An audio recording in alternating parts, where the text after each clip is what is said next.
It was supposed to be the happiest night of the year, our 15th wedding anniversary. The restaurant glowed with soft amber light. Champagne glasses clinked, and the faces of our closest friends and family beamed at us from around the table. I had spent hours getting ready, choosing a dress that made me feel beautiful despite the weight of the past few years. But I should have known better. I should have seen it coming in Nathan's smug smile, in the way he kept checking his watch and how he barely looked at me all evening. When he stood to make a toast, I felt a flutter of hope. Maybe tonight would be different. Maybe tonight he'd finally see me. "I just want to say," Nathan began, raising his glass with practiced confidence, "that being married to Vivian for 15 years has taught me a lot, mostly about patience and compromise, especially when someone puts their dreams ahead of their marriage." The room went silent.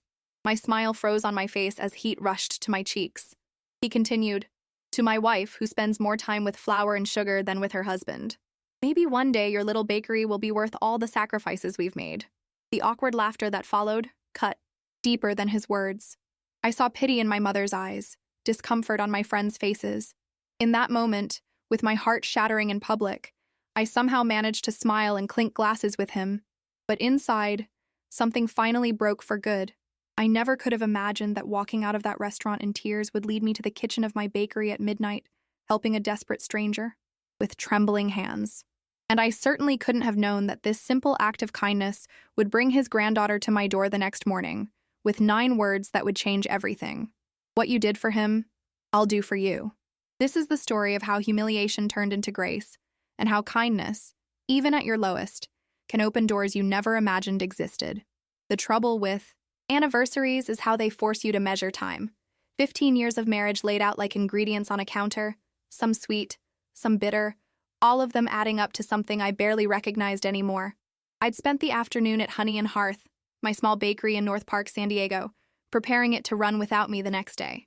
Nathan had insisted on making our night special, renting out the private room at Bellflower, the upscale restaurant where we'd had our first date. "You deserve it," he'd said 3 weeks earlier, not looking up from his phone. 15 years is a milestone. It should have been my first clue. Nathan hadn't deserved me in years. I closed my bakery early, showered in the small bathroom in the back, and changed into the midnight blue dress I'd bought for the occasion. The mirror reflected someone trying too hard. A woman approaching 40 with flour permanently embedded in her fingerprints, and hope stubbornly clinging to her eyes. "You look beautiful," Dana, my best friend and part-time helper at the bakery, had assured me earlier. "Nathan's a lucky man." I smiled now, remembering her words as I locked up the shop. Lucky wasn't how Nathan saw himself these days. The restaurant was only 6 blocks away, and I walked slowly, savoring the warm San Diego evening, the last moments of peace before whatever performance Nathan had planned. When I arrived, he was already there, holding court in a tailored suit that probably cost more than a month's rent for my bakery. His law firm colleagues clustered around him, while our actual friends and family sat at the other end of the table. "There she is," Nathan announced as I entered, as if I were late. I wasn't. "The baker extraordinaire." I kissed his cheek, feeling the stiffness in his posture. "Hello, everyone. Thank you all for coming." My parents waved from their seats. Mom's eyes were already worried. She'd been seeing the cracks in our marriage long before I admitted they were there. Dad, ever. The optimist beamed at me with pride that had nothing to do with my choice in husband. The evening progressed with the mechanical precision of Nathan's planning. Appetizers arrived exactly on time. Wine poured continuously. Conversation flowed around me while I smiled and nodded, feeling increasingly like a prop in my own anniversary celebration. "How's the bakery doing, Vivian?" asked Martin, one of Nathan's partners at the firm. Before I could answer, Nathan jumped in. "Oh, it's her passion project. Not exactly a moneymaker, but it keeps her busy. We're actually having our best quarter yet," I said quietly. "The new cinnamon brioche has been a hit." "That's wonderful," said Martin's wife, Catherine. "I stopped by last week. Those lavender macarons were divine." Nathan's jaw tightened imperceptibly. He hated when people he knew visited my little shop, as he called it. Somehow it diminished him, having a wife who worked with her hands instead of billing by the hour. When dinner ended and the dessert, not made by me, of course, was served, Nathan stood up. The room quieted. My heart, treacherous as always, lifted slightly. Maybe tonight, after all we'd been through, he'd say something kind, something true. 15 years ago, he began, I married Vivian because she was the sweetest person I'd ever met. A warm murmur passed through the room. She still is sweet. Her specialty, right? Awkward laughter. But marriage, as we all know, isn't just about sweetness. It's about partnership, sacrifice, and sometimes compromise. The way he said compromise made my stomach tighten. I want to thank everyone for coming tonight to celebrate what marriage has taught us both. For me, it's been patience. He looked directly at me now. Patience while watching someone pursue a dream that may never come true, at the expense of what could have been. My father shifted uncomfortably in his seat. Dana's hand found mine under the table and squeezed. To 15. Years of Vivian's unwavering dedication to flour and sugar. Nathan raised his glass. Maybe in the next 15, some of that dedication will find its way back home. The silence that followed was deafening. Someone coughed. My mother's eyes glistened with angry tears. I should have thrown my wine in his face. I should have stood up and told everyone how he'd been undermining me for years, how his support had turned to resentment the moment my dreams didn't align with his image, how the dedication he mocked had kept us afloat during the recession, when his firm had cut bonuses. Instead, I smiled. I raised my glass. I played the role of the devoted wife one last time. To 15 years, I said softly, and to finding where we truly belong. Nathan's confident smile faltered, catching the double meaning that no one else could. The rest of the evening passed in a blur. I hugged friends goodbye, thanked them for coming, and assured my worried parents that I was fine. Just tired. When Nathan and I arrived home, he loosened his tie and poured himself another drink. I think that went well, he said, as if we'd just hosted a business dinner. Did you enjoy it?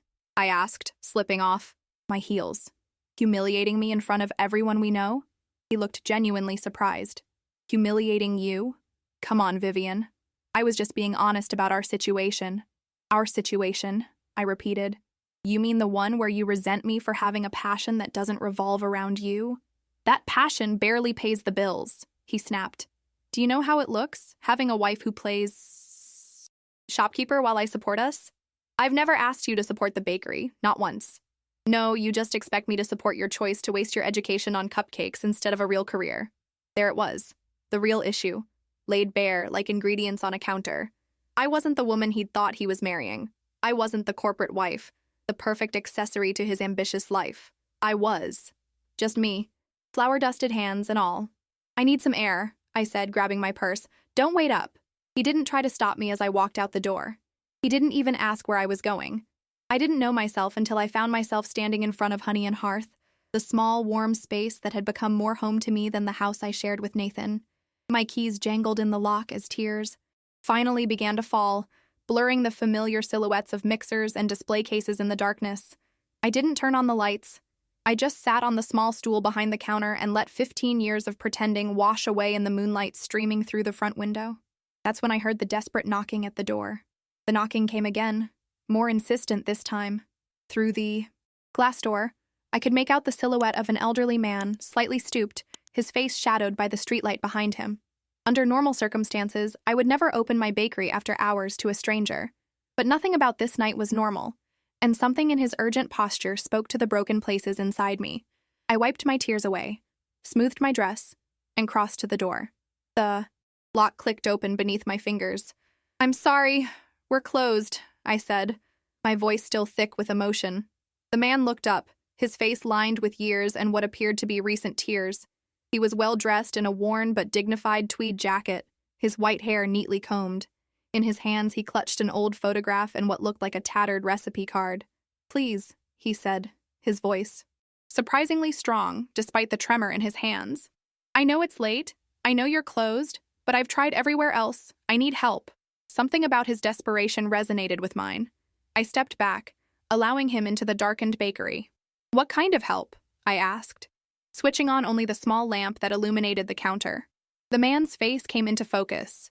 Kind eyes, deep smile lines, the gentle dignity of someone who had loved and lost and kept going. My name is Harold Whitmore, he said, extending a weathered hand, and today was my wife's birthday. I shook his hand, confused. Your wife's Eleanor. She would have been 83 today. His voice caught. She's been gone 3 years now, but I promised her. I promised I wouldn't forget her birthday. Every year I've ordered her favorite cake from Bellezza Bakery across town. I knew Bellezza, an old-fashioned Italian bakery that had been in San Diego for decades. They closed last month, I said gently. The owner retired. Harold nodded, his shoulders slumping further. I only found out when I went there this afternoon. I've been driving all over the city, but everywhere is either closed for the night or needs advance orders.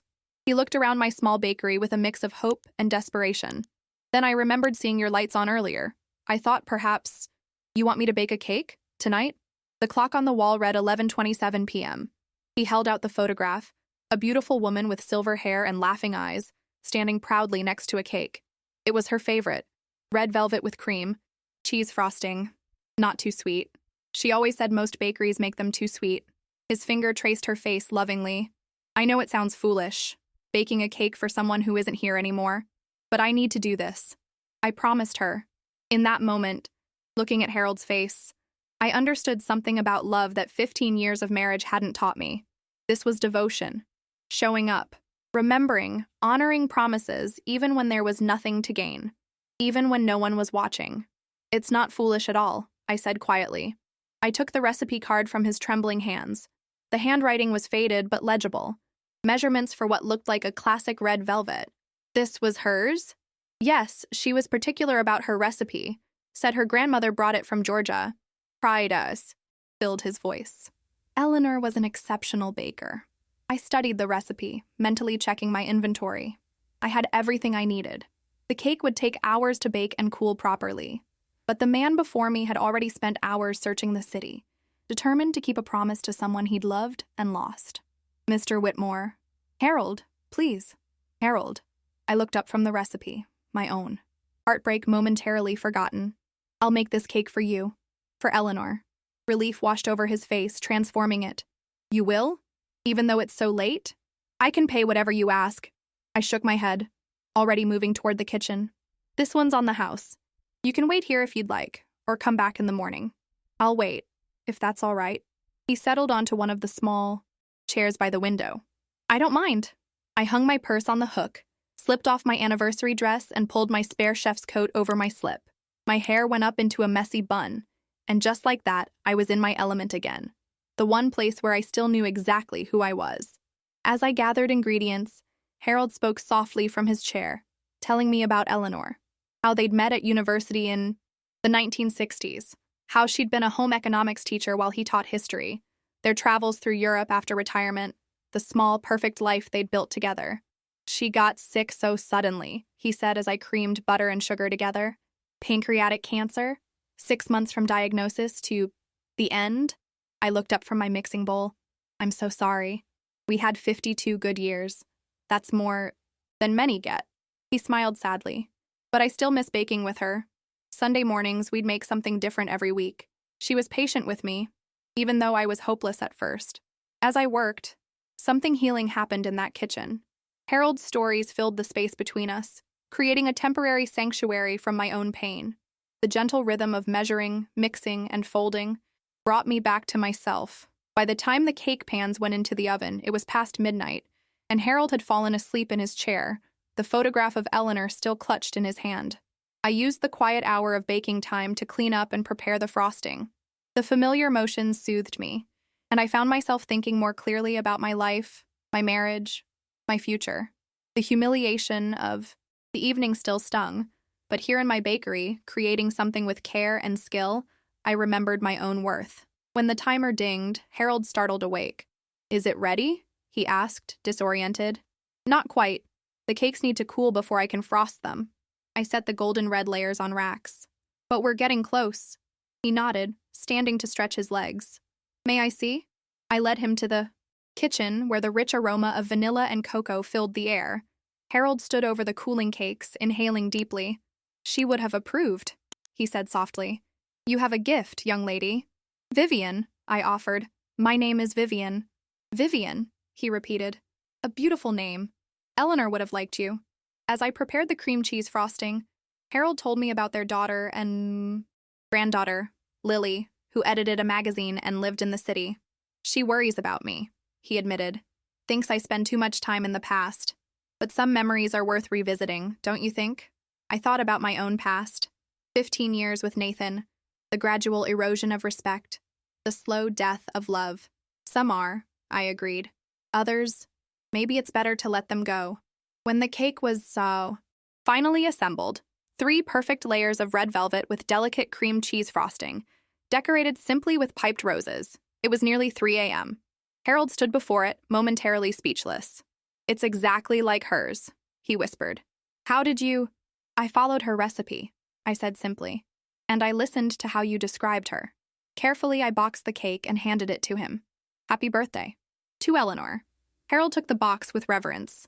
"Young lady, Vivian, I don't know how to thank you. What you did tonight, it means everything." "It was my pleasure," I said, and meant it. In helping him honor his love, I'd found a moment of peace in my own heart. As I watched him walk carefully to his car, cake box held steady in his arms, I realized I had no desire to return home.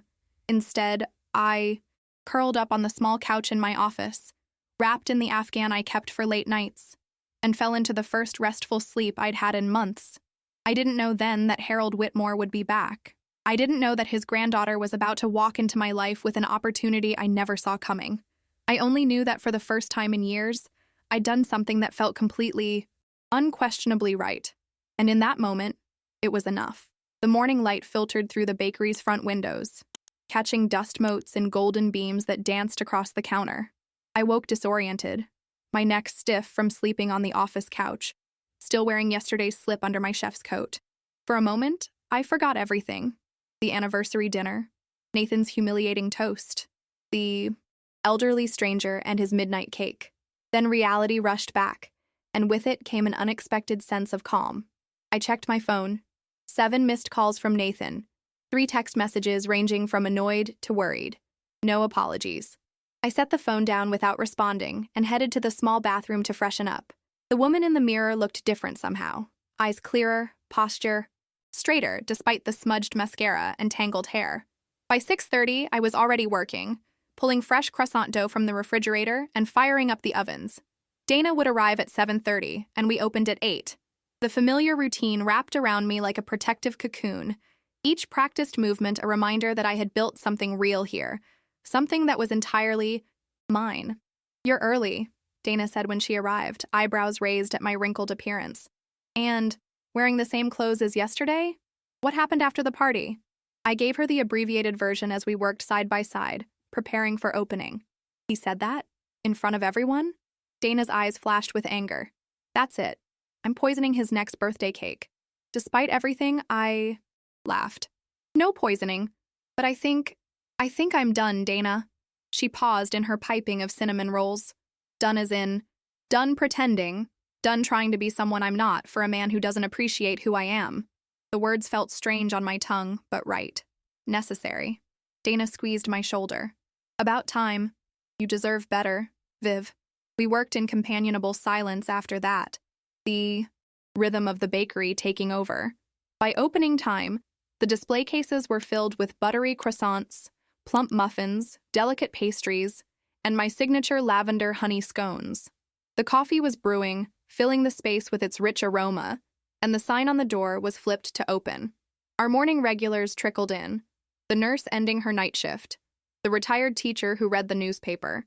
In the corner, the young tech workers grabbing coffee and pastries before heading to their startup. I greeted each one by name, found comfort in their familiar faces, their appreciation for what I created. At precisely 9:15, when the morning rush had subsided, the bell above the door chimed. I looked up from wiping down the espresso machine and froze. The woman who walked in was Ayu. Striking, tall, elegant, dressed in a crisp white blouse and tailored slacks. Her dark hair was pulled back in a sleek ponytail, and she carried herself with the confidence of someone used to commanding attention. But what caught me was her eyes, kind and intelligent, with the same gentle depth I'd seen in Harold's the night before. She approached the counter, a newspaper tucked under one arm and a takeaway coffee cup from another shop in her hand. She studied me for a moment, then smiled. "Are you Vivian?" she asked. "The owner?" I nodded, suddenly conscious of my disheveled appearance. "I'm Lily Whitmore," she said, extending her hand. "Harold Whitmore's granddaughter." I wiped my flour-dusted hands on my apron before shaking hers. "Of course. Your grandfather mentioned you last night." "Did he?" Her smile widened. "Well, He mentioned you this morning. Quite enthusiastically, I might add. She pulled out her phone and showed me a photo. Harold, beaming beside the red velvet cake I'd made, a single candle lit on top. He brought this to our small family gathering this morning, told us the most remarkable story about a baker who opened her shop at midnight to help a stranger honor a promise. Heat rose to my cheeks. It wasn't that remarkable. I was already here and you spent 4 hours baking a cake for someone you'd never met, asking nothing in return. Lily studied me with those perceptive eyes. My grandfather says you saved him from breaking his promise to my grandmother. That's not nothing, Vivian. Dana, eavesdropping shamelessly from behind the display case, shot me an impressed look. I was happy to help, I said simply. Your grandfather is a kind man. He made me remember why I started baking in the first place. Lily nodded thoughtfully, then unfolded the newspaper she'd been carrying. Have you seen this morning's Tribune? I shook my head. She laid the paper on the counter, open to the lifestyle section. There, taking up half the page, was a photograph of Harold with my cake, under the headline, "The Midnight Cake That Carried Love." My jaw dropped. What is this? I'm the editor-in-chief at Urban Palette magazine, Lily explained, but I also freelance for the Tribune's lifestyle section. When my grandfather showed up with that cake and told me your story, I knew it was special, so I wrote it up. I scanned the article, my heart racing. It told Harold's story, his quest to honor Eleanor's birthday, and how he'd found a baker willing to open her shop in the middle of the night to help a stranger keep a promise. This is about me, about my bakery. I looked up, stunned. You wrote this overnight? Lily grinned. I'm a fast writer when I'm inspired, and this, she gestured to the bakery around us, is inspiring, but the article is just the beginning of what I wanted to discuss with you. She pulled a business card from her pocket and placed it beside the newspaper. Urban Palette has a monthly feature called Heart and Soul, where we spotlight local food artisans with unique stories. I'd like to feature Honey and Hearth in our next issue. Dana made a small squeaking sound from behind the muffin display. A feature? I repeated, trying to process what this could mean. Urban Palette was the most influential food and lifestyle magazine in Southern California. A feature could transform my small bakery overnight. A 6-page spread, Lily confirmed. Your story, your recipes, professional photography of your space and creations, the whole works. Why? The question slipped out before I could stop it.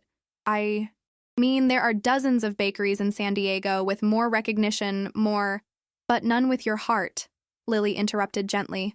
What you did for my grandfather. It reminded me why I got into food journalism in the first place. To celebrate not just the food, but the people who make it and the stories behind it. She took a sip of her coffee, grimaced slightly, then looked at mine on the side counter. Is that any good? I could use a real cup. I laughed, the tension breaking. On the house, I said, moving to pour her a fresh cup of our house blend. As I handed her the coffee, our fingers brushed, and something passed between us. A spark of recognition, of understanding. This woman, this stranger, somehow saw me more clearly after 5 minutes than Nathan had in 15 years. Thank you, she said, inhaling the aroma before taking a sip. Oh, that's proper coffee. Locally roasted, I replied, feeling oddly proud. I worked directly with the roaster to get the profile just right. Lily nodded appreciatively, then grew serious again. So, the feature. Are you interested? Before I could answer, the bell above the door chimed again. I looked up, and my stomach dropped. Nathan stood in the doorway, his face a thundercloud. He wore his court suit, charcoal gray, impeccably tailored, and held his phone in a white-knuckled grip. There you are, he said coldly. Didn't think to call? Let me know you weren't coming home? The bakery fell silent. Dana straightened up behind the counter, her posture protective. The few customers present suddenly became very interested in their pastries. Lily glanced between us, then picked up her coffee and newspaper. I should give you some privacy. Think about my offer, Vivian. My card has my cell number. Call me anytime. She moved away from the counter, nodding politely to Nathan as she passed him. I watched her go, wishing she would stay. Then I turned to my husband, 15 years of marriage crystallizing into this one tense moment. Nathan, I said evenly, I'm working. Nathan's eyes narrowed as he surveyed the bakery, the customers trying not to stare, Dana's protective stance, the newspaper Lily had left open on the counter. Working, he repeated flatly. Is that what you call disappearing all night without a word? Do you have any idea how worried I was? There was a time when his concern would have melted my resolve, when I would have apologized for making him worry. That time was gone. After what you said last night, I needed space. I kept my voice low, professional. I slept here at the bakery. His gaze flicked to the newspaper, and apparently became some kind of local hero overnight. The Midnight Baker? He picked up the paper, scanning the article with a scowl. Is this what you were doing? Instead of coming home, courting publicity? Dana stepped forward. Nathan, maybe this isn't the best place. Stay out of this, Dana, he snapped without looking at her. His attention remained fixed on me, his voice dropping to a harsh whisper. You embarrassed me, Vivian. Walking out like that, not answering my calls. What was I supposed to tell people? Embarrassed you? I blinked, incredulous. You publicly humiliated me in front of our friends and family, mocked my business, my passion, and you're worried about how I embarrassed you? A flush crept up his neck. You're overreacting. It was a toast, a joke. It wasn't funny. I straightened my spine, feeling something hardening inside me, not anger, but certainty. And it wasn't the first time, just the most public. Nathan ran a hand through his perfectly styled hair, a rare gesture of frustration. Look, I didn't come here to fight. I came to bring you home. We can talk about this there privately. I'm not coming home right now. I have a bakery to run. For God's sake, Vivian. It's a Thursday. Dana can handle things for an hour while we sort this out. The bell above the door chimed again, saving me from having to respond. A young mother entered with twin toddlers in a stroller, one of my regular customers who came every Thursday for the banana bread her kids loved. Mrs. Chen, I greeted her warmly, grateful for the interruption. The usual today? She nodded, smiling, but her eyes darted nervously between Nathan and me. I moved to the display case, selecting 2 thick slices of fresh banana bread. As I wrapped them, Nathan stepped closer to the counter, his voice pitched for my ears only. This isn't over, Vivian. We need to talk, really talk. I know I said some things last night that came out wrong. Let me make it up to you. I handed Mrs. Chen her order, thanked her, and turned back to Nathan. You're right. We do need to talk, but not here and not now. I'll come by the house tonight after closing. He hesitated, clearly wanting to press the issue, but aware of the audience. Finally, he nodded. Fine. Tonight. He adjusted his tie, his lawyer mask sliding back into place. 6:30? 7:30, I corrected. We close at 7. With a curt nod, he turned and left, the bell jangling violently in his wake. The moment the door closed behind him, Dana whistled low. Well, that was intense. You okay, Viv? I realized my hands were shaking. Not really, but I will be. Mrs. Chen approached the counter again, her expression sympathetic. Your banana bread saved my morning, as always, she said kindly. Whatever's happening, you're stronger than you think. Her words hit me with unexpected force. Stronger than I think. Was I? For years, I'd bent and accommodated, swallowed my hurt, and shrunk myself to fit into Nathan's vision of what our life should be. But last night, helping Harold, I'd remembered what it felt like to be fully myself, to use my talent in service of something meaningful. And then there was Lily's offer, a feature in Urban Palette, recognition for what I'd built here, an opportunity to grow something that was truly mine. The rest of the morning passed in a blur of customers and baking. The newspaper article had already generated buzz. Several people came in specifically mentioning it, curious about the midnight cake and the baker who'd made it. By lunchtime, we'd sold out of nearly everything, and I was frantically baking more. Vivian? Dana said during a rare quiet moment. That woman who was here earlier. Lily? She left this. For you. She handed me a sealed envelope that had been tucked beneath the register. Inside was a note on heavy cream stationery. Vivian, I sensed I was interrupting something important this morning. I want you to know the offer stands. No deadline, no pressure. What you did for my grandfather touched me deeply, and I believe your story will touch others too. I also want to be transparent. The feature is just the beginning of what I had in mind. I've been looking for someone with your talent and heart for a potential business collaboration. When you're ready to talk more, call me. Lily. A business collaboration? My mind raced with possibilities. What could she mean? By closing time, I was exhausted but clearer than I'd been in years. As Dana and I cleaned up, I shared my tentative plans. I'm going to meet with Nathan tonight, I said, wiping down the stainless steel counters. And I'm going to tell him I want a separation. Dana paused in her sweeping. Are you sure? That's a big step, Viv. I'm sure. The certainty in my voice surprised even me. Last night wasn't an isolated incident. It was just the final one. She leaned on her broom, studying me. And what about Ms. Urban Palette? You going to call her? Yes, I said, realizing I'd already decided. Tomorrow, after I've dealt with Nathan. Dana grinned. Good, because I haven't seen you this alive in years. She finished sweeping, then hesitated by the door. Do you want me to come with you tonight? Moral support? I shook my head. This is something I need to do alone, but thank you. After she left, I changed into fresh clothes I kept at the bakery, applied a light touch of makeup, and prepared myself mentally for what was to come. The woman in the mirror looked stronger now, more certain. The drive to what had once been our home felt surreal. Nathan's sleek sedan was in the driveway, lights glowing warmly through the windows of our craftsman bungalow. From the outside, everything looked perfect. The manicured lawn, the tasteful exterior, the life we'd constructed for others to admire. I sat in my car for a long moment, remembering how excited we'd been when we'd bought this house 10 years ago. How we'd painted the living room together, argued over furniture, made love in empty rooms before the movers arrived. When had it all started to change? When had his ambition turned to resentment? My dreams become inconvenient? Taking a deep breath, I walked up the familiar path and used my key for what I suspected might be the last time. Nathan was waiting in the living room, jacket off, sleeves rolled up, a glass of my favorite red wine already poured for me. The scene was carefully orchestrated, the perfect lighting, soft music playing, even the smell of my favorite takeout from the Italian place down the street. Vivian, he said, standing as I entered, I'm glad you came. For a moment, looking at him, this handsome, successful man who had once been my everything, I felt a wave of grief for what might have been. Then I remembered his words at the restaurant, the years of small cuts and dismissals, and my resolve strengthened.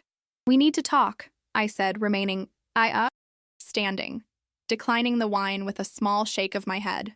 I know, he sighed, running a hand through his hair. I behaved badly last night. The toast was inappropriate. I'd had too much to drink, and I was frustrated about other things at the firm, and I took it out on you. I'm sorry. The apology sounded rehearsed, diplomatic, the kind he offered to clients when a case wasn't going well. It wasn't just last night, Nathan, I said quietly. It's been years of the same message. My bakery is a hobby. My passion is inconvenient. My success is somehow a threat to yours. That's not fair. I've supported your bakery. Financially, yes, but you've never respected it. Or me. The words hurt to say, but they were true. When was the last time you asked how my day was and actually listened to? The answer? When was the last time you celebrated one of my achievements without making it about how it affected you? He stared at me, genuinely startled by my directness. Vivian, where is this coming from? If this is about the toast, it's about everything, Nathan, and I can't do it anymore. I took a deep breath. I want a separation. The words hung in the air between us, irrevocable. Nathan's face went through a series of emotions, shock, disbelief, anger, and finally, a calculated calm that I recognized from his courtroom performances. A separation, he repeated, setting down his wine glass. After 15 years, you're ready to throw everything away because of one bad toast? It wasn't one bad toast. It was the culmination of years of disrespect. I remained standing, unwilling to settle into this conversation, as if it were a negotiation. You stopped seeing me, Nathan. You stopped valuing what matters to me. He paced the living room, his lawyer's mind visibly assembling arguments. This is absurd. We have a life together, a home. Yes, we've had our difficulties, but what marriage doesn't? You can't just walk away. I already have, I said quietly. Emotionally, I left a long time ago. I just didn't have the courage to admit it until now. Nathan stopped pacing, studying me with new eyes. This is about more than the toast, isn't it? There's someone else. The accusation was so unexpected, I almost laughed. No, there's no one else. There's just me, finally choosing myself. That journalist, he pressed. The one in your bakery this morning. I saw how she looked at you. Lily Whitmore is a potential business contact, nothing more. I shook my head, amazed at how quickly he deflected blame. This is exactly the problem, Nathan. You can't imagine that I might make a decision based on my own needs and feelings. It has to be someone else's influence. He sank onto the couch, suddenly looking tired. What do you want, Vivian? Really want? If it's more help with the bakery, we can hire someone. If you need more recognition, I can talk to my contacts about investment opportunities. Just tell me what would make you happy. For a moment, I felt a stab of pity. He genuinely couldn't see that what I wanted couldn't be bought or arranged or negotiated. I want to be valued for who I am, not despite it, I said gently. I want a partner who celebrates my passion instead of tolerating it. And I don't think that's you anymore, Nathan. Maybe it never was. We talked for another hour, circles of the same conversation, him offering solutions that missed the point, me trying to explain what couldn't be fixed with money or connections. Eventually, we reached a stalemate. I'll stay with Dana for a few weeks, I said, rising to, leave. We can figure out the details through our lawyers? Lawyers, he echoed hollowly. So that's it? 15 years ends with lawyers? I paused at the door. It ended long before tonight, Nathan. We just weren't honest enough to admit it. The night air felt cleansing as I walked to my car. Behind me stood the beautiful house we'd shared, filled with expensive things that had never quite felt like home. Ahead lay uncertainty, but also possibility. For the first time in years, I felt truly free. The next morning, I called Lily Whitmore. Her voice was warm, professional, with an undercurrent of genuine enthusiasm when I mentioned her proposal. Can we meet? I asked. I'd like to hear more about this business collaboration you mentioned. Absolutely, she replied. How about lunch? Today, there's a little place near the marina I think you'd like. The restaurant was exactly the kind of place I loved but rarely visited, unpretentious with spectacular food, where the chef came out to greet regular customers and the menu changed daily based on what was fresh. Lily was already seated at a corner table when I arrived, her laptop open beside a glass of sparkling water. Vivian, she rose, smiling warmly. Thank you for coming. You look different today. I touched my hair self-consciously. I'd taken extra care with my appearance, wearing a simple linen dress that Dana always said brought out my eyes. Good different, I hope? Very good, Lily confirmed, gesturing for me to sit. Lighter somehow. I smiled, surprised by how comfortable I felt with this woman I barely knew. I made some big decisions last night. About your husband? At my startled look, she added, I'm observant. It's part of my job. And the tension between you two was pretty unmistakable. We're separating, I said, the words still new on my tongue. It's been a long time coming. Lily nodded, her expression sympathetic but not pitying. I'm sorry, and also not sorry, if that makes sense. Sometimes endings are necessary for new beginnings. That's exactly it, I agreed, relieved not to face the usual awkward condolences. Speaking of new beginnings, you mentioned a business collaboration? She smiled, closing her laptop to give me her full attention. Yes, but first, let me give you some context. Urban Palette isn't just a magazine. We've been expanding into other ventures, pop-up, dining experiences, curated food markets, specialty product lines. Our readers don't just want to read about food culture, they want to participate in it. I nodded, intrigued. For the past year, I've been developing a concept for a hybrid space, part bakery, part cafe, part community gathering spot. A place that celebrates food artisans with real stories and authentic connections to their craft. Her eyes lit up as she spoke, her passion evident. I've been looking for the right partner, someone with both the technical skill and the heart to make it work. And you think that's me? I asked, surprised. Based on one cake and a newspaper article? Lily laughed. Based on that, yes.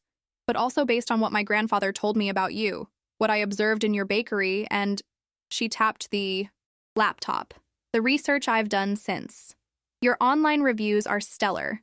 People don't just praise your baking. They talk about how you remember their names, their favorite orders, how your bakery feels like home.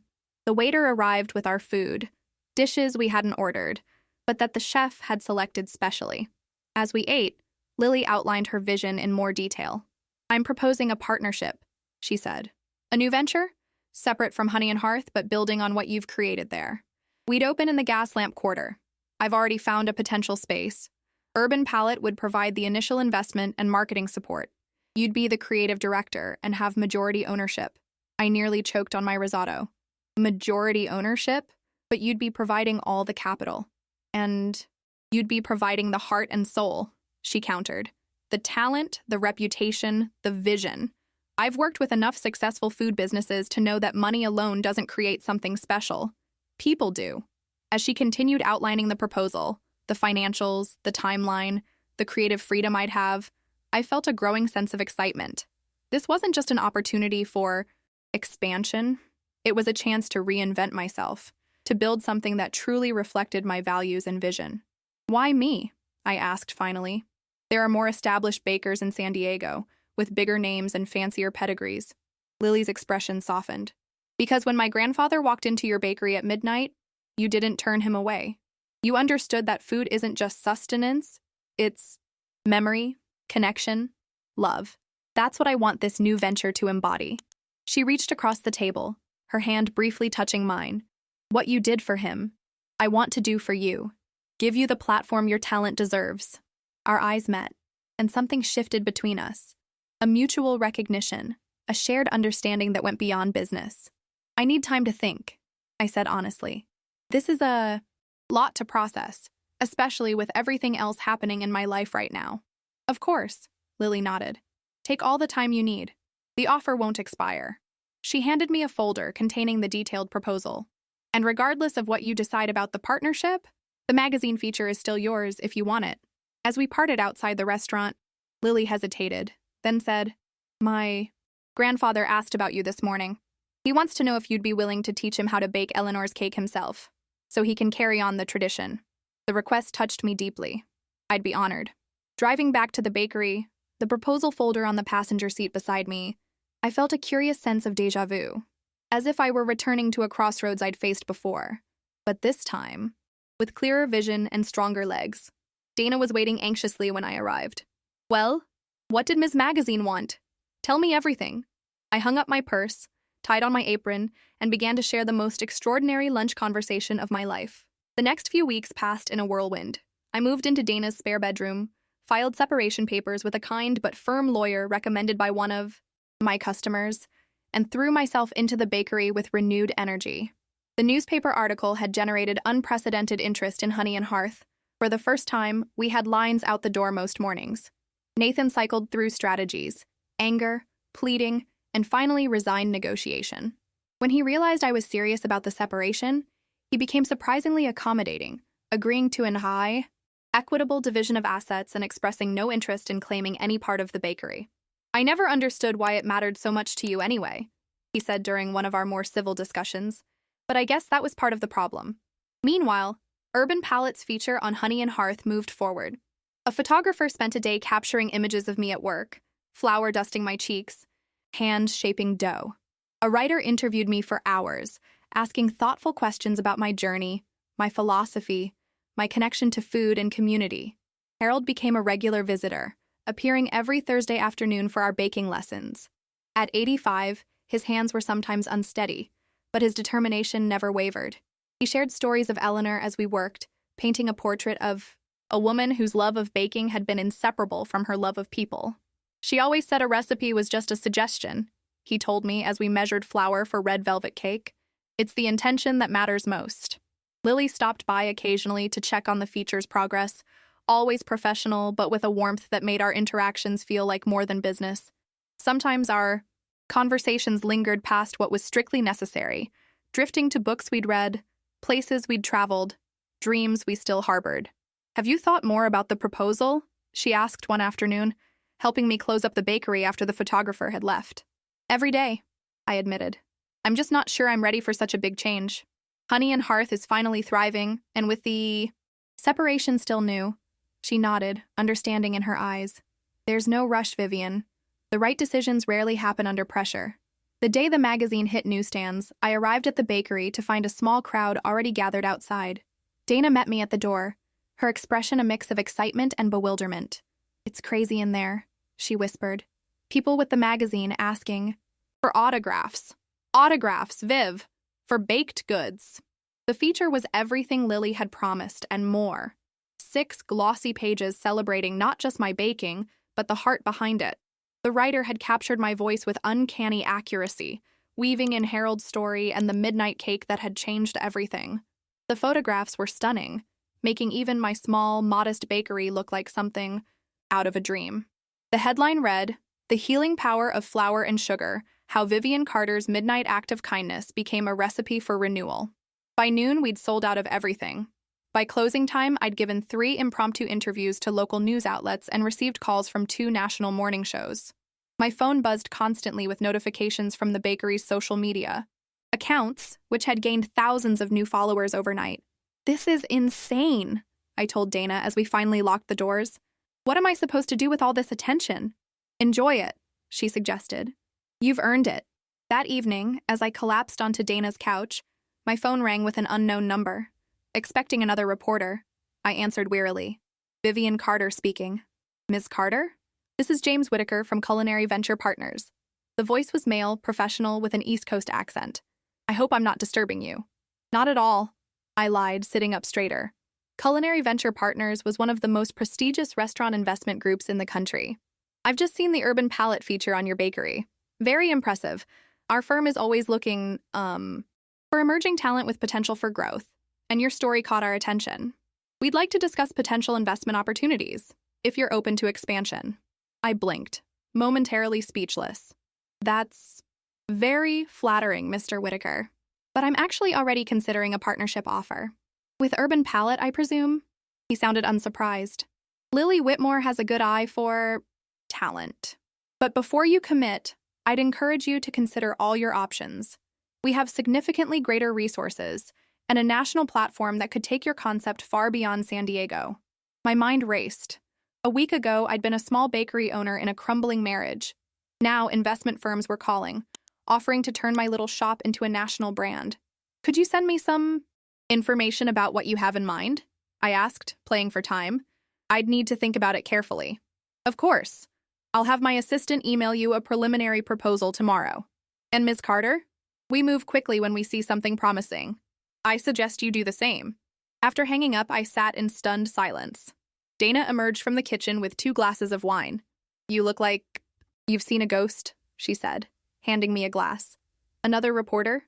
I shook my head. "An investor. A big one." I explained the call, watching her eyes widen. "Holy crap, Viv, you're going to be famous." "I don't want to be famous," I said, realizing it was true. "I just want to bake things that matter to people."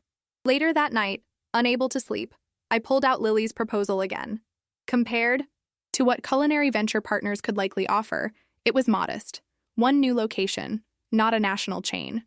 A gradual growth model rather than rapid expansion. Creative control prioritized over maximum profitability. But as I reread her vision for the space, a genuine community hub where food artisans could share their stories, where baking could be both art and comfort, I felt a resonance that the investment firm's slick proposition lacked. I picked up my phone and typed a message. "Can we meet tomorrow? I've made a decision." Lily's response came almost immediately. "My office, 10 a.m.? Or would you prefer neutral ground?" I smiled at her consideration. "Your office is fine." Bringing pastries. As I set the phone down, I felt the certainty that had been growing since that night with Harold's. Cake. A recognition of what truly mattered to me, what success really meant.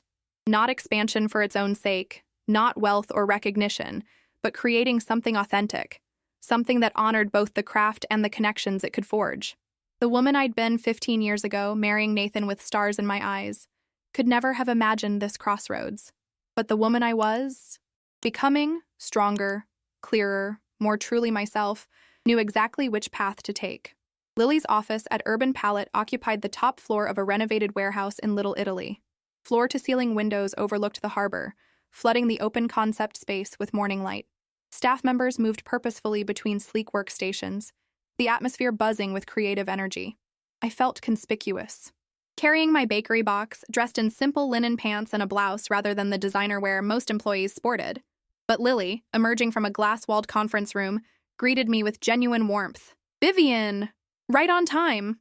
She gestured toward her private office. "And you brought pastries, you absolute angel."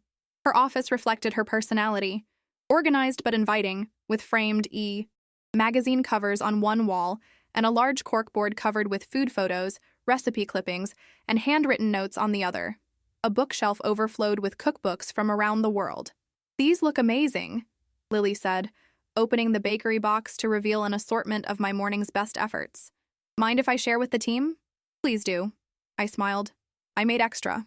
After distributing pastries to her delighted staff, Lily returned, closing the door and settling into the chair beside me rather than behind her desk. So, she said, her expression open but unreadable, you've made a decision. I took a deep breath. Before I tell you what I've decided, there's something you should know. I received a call yesterday from Culinary Venture Partners. They're interested in investing in Honey and Hearth, national expansion, multiple locations, the works. Lily's eyebrows rose, but she didn't seem entirely surprised. James Whitaker? I nodded. You know him? We've crossed paths. He's very good at what he does, which is turning promising local concepts into profitable national chains. She tilted her head, studying me. It's a remarkable opportunity, Vivian. Much bigger than what I'm offering. That's what I wanted to talk to you about. I leaned forward. I've been thinking a lot about what success means to me, what I want Honey and Hearth to be, and I realized something important. I don't want to be everywhere. I want to be somewhere, fully. A small smile played at the corners of Lily's mouth. Go on. Your proposal. It honors what matters to me. The connection to community, the emphasis on quality over quantity, the focus on stories behind the food. I met her gaze directly. If the offer still stands, I'd like to partner with you. The smile blossomed fully across her face. The offer absolutely still stands, and I couldn't be happier with your decision. Relief and excitement mingled in my chest. There is one condition, though. Name it. I want Dana to come with us as operations manager. She's been with me from the beginning, and I wouldn't be here without her. Done. Lily agreed without hesitation. I was hoping you'd bring her on board. Her loyalty to you and the bakery speaks volumes about both of you. We spent the next hour reviewing the partnership agreement, making minor adjustments that reflected my input. By the time we finished, the vision for our new venture felt truly collaborative, neither entirely hers nor mine, but something new and exciting that belonged to both of us. As we wrapped up, Lily hesitated, then said, There's something else I'd like to discuss if you have time. Something personal. Curious, I nodded. My grandfather has been different since that night you helped him. Happier, more engaged with life. He talks about you constantly. She smiled softly. You gave him more than a cake, Vivian. You gave him permission to keep loving Eleanor, to honor her memory without drowning in grief. He's a remarkable man, I said. Teaching him has been a bright spot in a difficult time. He's hosting a small dinner this Saturday, the anniversary of when he and my grandmother first met. He'd love for you to come. She paused. And so would I. There was something in her voice, a subtle shift that made my pulse quicken. I'd like that, I said softly. Good. She held my gaze for a moment longer than strictly necessary. 7 o'clock. I can pick you up if that works for you. As I left the office, pastry box empty and partnership agreement in hand, I felt a curious lightness, as if pieces of my life were finally falling into place, not despite recent upheavals, but because of them. Dana was beside herself when I shared the news. Operations manager? Me? Are you serious? Completely serious. I couldn't do this without you, Dana. You've believed in Honey and Hearth from day one. She hugged me fiercely. I always knew you were destined for more than being Nathan's wife. I just didn't know how. Much more. The rest of the week passed in a blur of preparations. The bakery continued to be busier than ever, fueled by the magazine feature. I finalized divorce proceedings with Nathan, our last meeting surprisingly cordial. I've been offered a partnership position in Chicago, he told me as we signed the final papers. I think a fresh start would be good for both of us. I'm happy for you. Nathan, I said, and meant it. The anger had faded, leaving only a gentle sadness for what might have been. I hope you find what you're looking for there. He studied me, a flicker of the man I'd once loved visible beneath the polished exterior. You already have, haven't you? Found what you're looking for. I nodded. I think I'm getting there. Saturday arrived clear and mild, a perfect Sanai, Diego spring evening. I dressed with unusual care, a simple blue dress that flowed when I moved, low heels, my mother's pearl earrings. When Lily pulled up in her vintage Carmen Ghia, I felt a flutter of nerves that had nothing to do with business partnerships. She stepped out to greet me, elegant in tailored black pants and a silk blouse, her dark hair loose around her shoulders. You look beautiful, she said, and the simple sincerity in her voice made me blush like a teenager. Harold's home was a charming craftsman in Mission Hills, filled with books, antiques, and photographs documenting a long, well-lived life. He greeted me with a warm hug. The baker arrives, he announced to the small gathering, Lily's parents, her brother and his wife, a few close family friends. Now we can eat. Dinner was delightful, Simple, hearty food served family style, with Harold at the head of the table telling stories about Eleanor that had everyone alternating between laughter and tears. I watched Lily with her family, the easy affection between them, the genuine interest they took in each other's lives. This was what a family dinner should feel like, I realized. Warm, supportive, full of history but not trapped by it. After dessert, a red velvet cake that Harold proudly announced he'd baked himself, he asked everyone to join him in the living room. Once we were all seated, he cleared his throat. 62 years ago today, I met the love of my life at a dance I didn't want to attend. His voice was strong despite his age. Eleanor changed everything for me. She taught me that love isn't just grand gestures, it's showing up day after day with an open heart. He lifted a small wooden box from the mantelpiece. When she passed, she left me this, with instructions not to open it until I was ready to truly live again. His eyes found mine across the room. Thanks to Vivian, I finally am. With trembling fingers, he opened the box and removed a letter. As he read Eleanor's I words, her hope that he would find joy again, her release from any guilt he might feel for doing so, there wasn't a dry eye in the room. Love doesn't end with loss, Harold concluded, folding the letter carefully. It transforms. Eleanor knew that before I did. Later, as Lily drove me home, the night was filled with a companionable silence, both of us processing the evening's emotional weight. Thank you for including me, I said finally. Your family is wonderful. They liked you, she replied, especially my grandfather. Though I think I may have competition there. I laughed. He's remarkable. You're lucky to have him. She pulled up outside Dana's apartment building, but made no move to say goodbye. Instead, she turned to face me, her expression suddenly serious. Vivian, I need to be honest about something. My interest in you, it's not just professional. My heart stuttered. Oh? I find myself thinking about you when you're not around. Looking forward to our meetings more than is strictly necessary for business. She smiled, a touch of vulnerability in her eyes. I understand if you're not ready, with your separation still fresh. And I would never want to complicate our partnership, but I wanted you to know. In that moment, looking at this remarkable woman who had entered my life so unexpectedly, I felt a certainty I hadn't experienced in years. I'm thinking about you too, I admitted softly. And yes, my life is complicated right now. But I'd like to see where this might go, if you're willing to be patient. Her smile was like sunrise. Patience I can do. When she leaned across the console to kiss me, gentle, questioning, full of promise, it felt like the beginning of a story I'd always wanted to read. 1 year later, I stood in the center of our new space, watching morning light filter through the tall windows. The renovation had transformed the historic gas lamp quarter building into something magical. Part bakery, part cafe, part gathering place, exactly as Lily had envisioned. Reclaimed wood tables gleamed under pendant lights. The open kitchen allowed customers to watch bakers at work.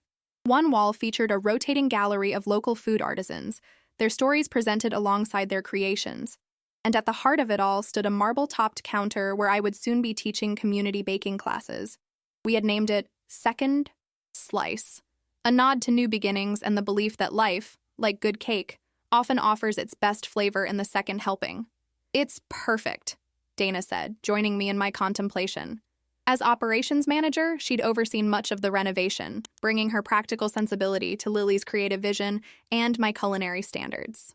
Are you ready for tomorrow's opening? As ready as I'll ever be, I replied. The past year had been transformative in every way.